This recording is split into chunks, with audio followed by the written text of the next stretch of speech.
what I find particularly interesting of this session here is that for the first time I'm really being introduced to people who have a lot of experience in emergency responses and resilience around climate change.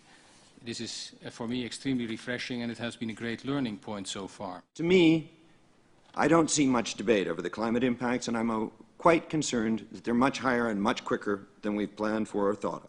And thank you all for coming and getting engaged in this very important conversation, which is the nexus of cities and climate change. And it is not often enough that those two things are discussed on a common platform. Look at the issue of climate change and urbanization from a bit of a different angle, looking at what technologies can actually help us in coping with climate change and urbanization. I would like to call this, the politics in the age of uncertainty. Climate change is bringing about a lot of uncertainty, but people cope, cities cope, countries cope.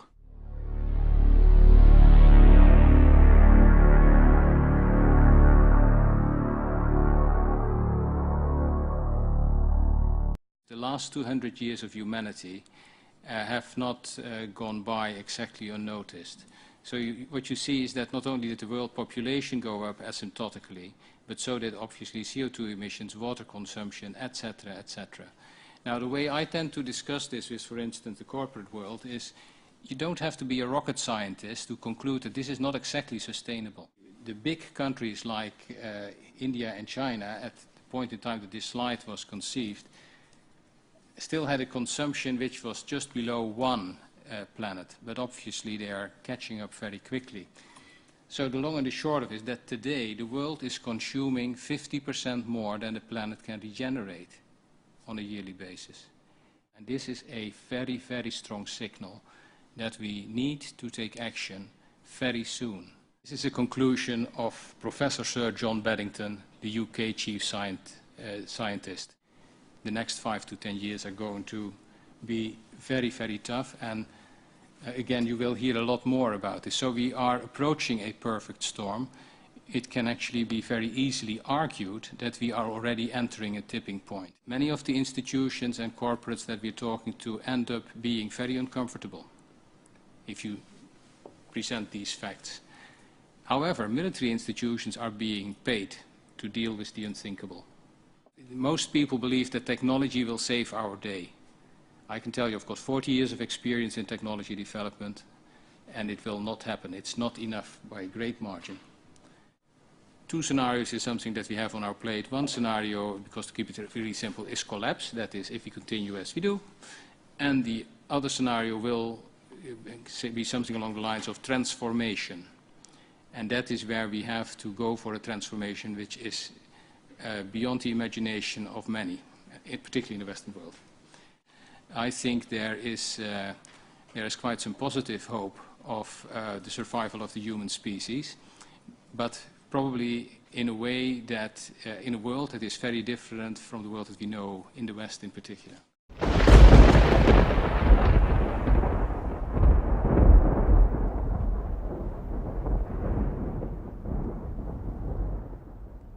I want to make essentially 4 points, maybe 5. The first one is that there is, and I think probably I'm speaking to the converted here, I'm not quite sure, but I think that there's a very, very clear impact of climate change. If you look at last year's global emissions, they were, 1.3 gigatons over the previous years. Just the recently released figures, the highest levels in history. If you look at the modeling work, one of the most certain changes is the basic temperature change. The physics of carbon dioxide is very well understood. And the now much more increasingly accepted projection is that we're looking at 4 degrees plus of change, and that the 2-degree world is a highly unlikely outcome. 4 degrees is a global average. If you put it on the land areas, the arid land areas, you might be talking about 7.5 degrees. If you look at the peak summer temperatures, they're even higher than that. There's uncertainty, yes. There's a huge amount of uncertainty in regional impacts, local impacts, but there's very little uncertainty in terms of the basic effects of carbon dioxide. If you look at the kinds of implications that has, there was a New York Times article just recently looking at food production. And there's been a lot of talk about the ability of agriculture to cope with climate change because of the CO2 effects and have increased fertilization. The actual findings coming out are that there is not actually much of a bump in agricultural production. And when you look at the impacts of variability, droughts and things in other areas, we're actually likely to get quite a significant decrease. Second thing, I think when you look at the Asian cities context, in fact all cities contexts, is that the impacts are occurring through systems. We have both our ability to adapt and the highest vulnerability through the systems.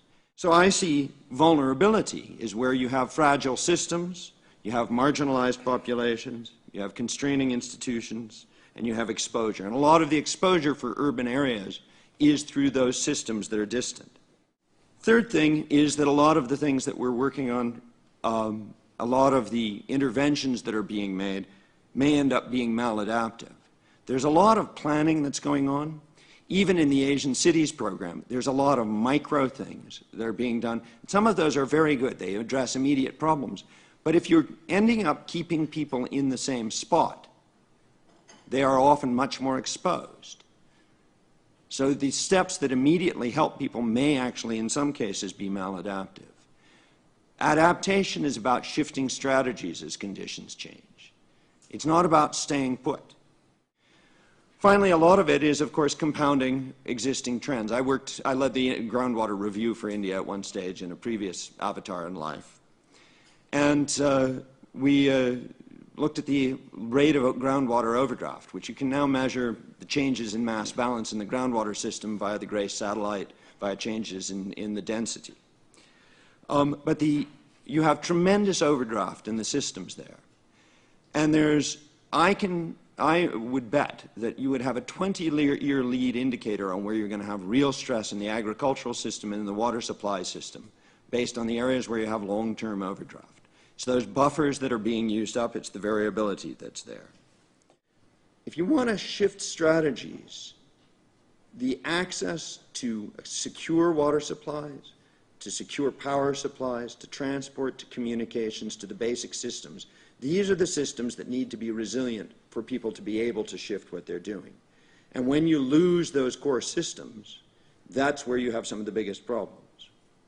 So in the urban systems, when your power systems start failing, then you have a huge problem. Indoor, where the ACERN program is working with the Asian Cities Climate Resilience Network is working, has a single water supply system coming up from the Narmada River. It's a 500-meter lift. It's 80 kilometers long. It's dependent on 80 to 90% of the urban supply is dependent on that one source. It's got 2 days of supply in a reservoir set of things for there. If they have a long-term disruption in the power system, they have a huge problem for the city as a whole. And they're sitting on top of an area where there's groundwater overdraft. So they've removed their buffer in that sort of thing, and they're dependent. They see the vulnerability to water per se, but they don't see the codependence of the systems back on the power system. And this is some of the areas where I see some of the biggest risks. Thinking of the vulnerability of systems, the interconnection of systems, the fact that systems are regional to global, and the challenge for cities is that a lot of these systems are outside their sphere of activity. Cities have municipal boundaries. They don't think about the food systems. I see a lot of the solutions as strengthening the resilience and accessibility of those systems, the ability to shift strategies, the ability to shift sources, the flexibility in those systems. This is also where I see the link between mitigation and adaptation, because a lot of the global systems on which we depend are also energy dependent. So the efficiency of those systems being critical. Marcus puts a lot of emphasis on the systems approach, and this is what I see typically. Very few people have an overview like he is displaying. So if we look at the planet as a spacecraft, just as a rather big crew of 7 billion, and you have to live within your means. And this is in a way what Marcus has been describing. And what strikes me every time when he talks about these things is the interaction, how climate change starts to affect food as a resource and water as a resource, creates political instability, which has domino effects, for instance, in the Middle East on oil supply, and so on. So the perfect storm that John Baddington was painting is just, I think, a very serious reality in this context.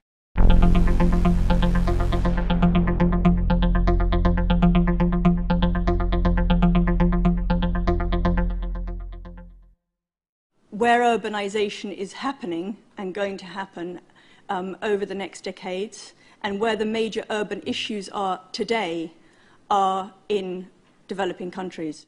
So these uncomfortable realities of what happens when climate change bites, I've seen to some extent. When I was working in the refugee camps during the Rwandan emergency in 1994, a city arrived overnight. It had 250,000 people. At the time, it was the second biggest city in Tanzania. It arrived in a day, and over the next 3 weeks, I watched the forest walk backwards as they chopped down the trees for fuel, and the water in the lake go down as they drank it. So the issue of our dependency on natural resources and the speed at which we consume natural resources is something that I've seen very much firsthand. And likewise, sea level rise ceased to be an abstract phenomenon for me after I went and worked for the UN in Sri Lanka after the tsunami and saw the devastation that the tsunami had wreaked. And I have seen the same type of impact in Da Nang in Vietnam, where it's not just flooding, which actually sounds like quite a gentle thing. It's wave strike and storm surges that smash houses, and that the storm surges go right up the waterways, so they reach very, very far inland. What's the fact about now? The fact is that in 2009, we reached a threshold. 50% of the world's population is urban. We are no longer a rural species who predominantly are interacting directly with ecosystems to support our life.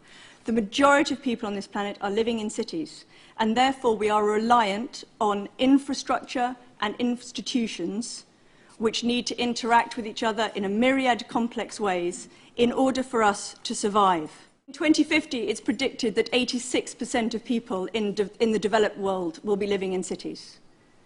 And in the developing world, 2/3 will be living in cities, which is exactly the reverse of the situation now, where 2/3 of people are living in a rural environment. So it's a big change, and it's going to happen mostly in Africa and in Asia. And it is going to absorb the 2.9 billion people.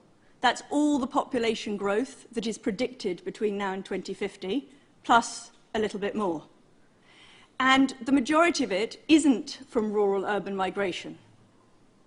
The majority of it is natural growth within cities. The reality, too, if we even don't think about 2050, is that 50% of those cities are within 60 kilometers of the sea, and 40% of the low-income or informal settlements that comprise those cities are on marginal land that without doubt will get wiped out.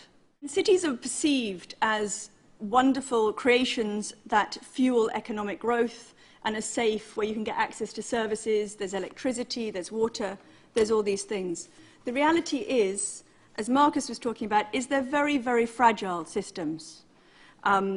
Your ability to eat and drink is reliant on many, many other factors. London, the city which I call home, has at most 3 days' food supply. If something happened that meant transport didn't go in and out of London, the supermarket shelves would empty very quickly, which is something my husband feels very acutely, and so he has cupboards full of canned tomatoes. But that is his adaptation to something that he believes is a reality. The third point I want to make is, what does the climate